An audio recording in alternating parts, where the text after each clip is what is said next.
certainly it wasn't all bad today, but it just wasn't enough at the end of the day to get the job done. Doug, the offense had a bit of a slow start today. How do you guys kind of avoid that and improve from that moving forward? I think you have to come out fast. Certainly we didn't do that today.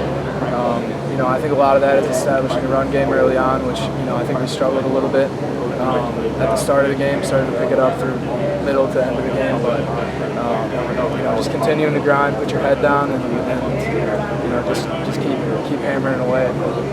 Conversation like we saw that last drive, got a few plays there. Obviously, just going down and trying to make something happen. It seemed to obviously get to the end, the last play of the game. So, what was that conversation like to just, get it to that point?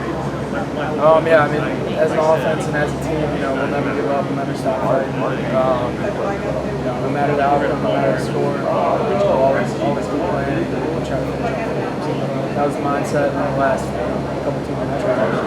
Just try to make something happen, big plays, Just what's the experience of a college football season where you could have a high and then a low? I would imagine this could happen the rest of the year, in the Big Ten West especially. So, what do you learn from this, or how do you kind of handle it as a player? I think you just have to look at it as one game. You definitely have to learn from it. You have to look at yourself first and see the mistakes that you made. Can't point the finger at anybody else. At the end of the day, you just had to continue to improve. This coaching staff is going to get us in the right spot. They're going to make the corrections, and we're going to come out stronger than this. It seems like kind of all off-season we've heard Coach B say before we can win, we've got to not lose the game. Just some penalties, just some stuff that we didn't see a week ago. Did you see a line there of connection? Did you make plays that he was talking about that he was trying to get rid of all off-season? You talk about all the time, football 101. The way you lose games is penalties, mental errors, and turnovers. So, obviously, right now off the top of my head, I know there were some. That'll really come from film study tomorrow and getting into the meeting rooms with the coaches and figuring that out.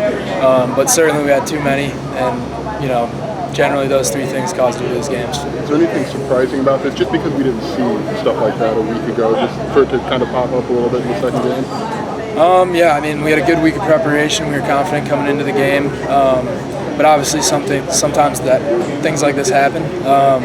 You're gonna start slow in some games, and we got to learn how to kick it in gear faster than we did, and just get it going as an offense and really as a team in whole. So. You had one of the most interesting matchups of the night, I thought, against their nose tackle. I can't remember his name, but he's a good player. Jalen Haynes. Yeah, good player. How do you think that went between the two of you? It was a good fight. We were getting after it all night. And, that's all I can say from that. I got to watch the film first before I say anything else. Doug, if I'm not mistaken, you and James are probably best friends, pretty close to it. Absolutely. What was it like to watch him? He's got a career record now from most 50 plus in his career. What was it like to watch him move those in, and what that give you guys late in the game? I have confidence every single time. He walks out there. We've had a ton of talks about the kicks, about me playing center, and we've lived together for 5 years, so it's my best friend. So whenever I see him have success, I'm super happy. But at the same time, I know he'll tell you, we got to come out with a win. So. And finish drives with touchdowns instead of field goals too. Does that get frustrating at all when James has to come out and does coach emphasize that punching it in instead of settling for 3? Yeah, certainly. When you have good field position, especially with Blake pinning him deep, you're probably going to win the field position battle, and you got to take advantage of those opportunities. When you're starting the ball on the 35, on the 40, on the 50, you got to be able to get into the red zone and score. But if not, we know he's going to be there, but you definitely rather have him kicking 1 than 3.